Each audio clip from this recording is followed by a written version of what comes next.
Hey, welcome back to Error Genie.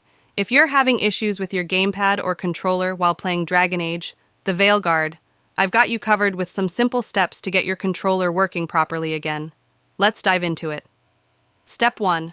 Check Steam controller settings. Open Steam and go to Settings. Navigate to Controller, then General Controller Settings. Under Controller Configuration, toggle Enable Steam Input. For Xbox controllers, enable or disable Steam input for Xbox controllers and test the controller. For generic controllers, toggle Steam input for generic controllers and test. Step 2. Check Device Manager for driver issues. Open Start and type Device Manager. Select it from the list. Expand Human Interface Devices. Right-click HID Compliant Game Controller and select Properties. Go to the Driver tab, then click Disable Device. You'll see a warning, confirm by pressing Yes. Now, enable the controller again and test to see if it's responsive. Step 3.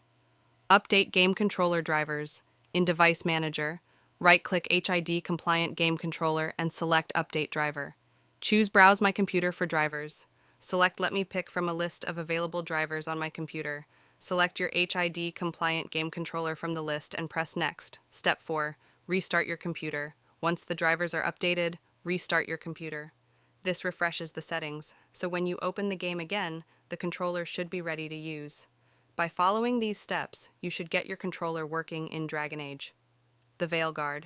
If this helped, don't forget to like, subscribe, and hit the notification bell for more helpful guides from Error Genie. Thanks for watching.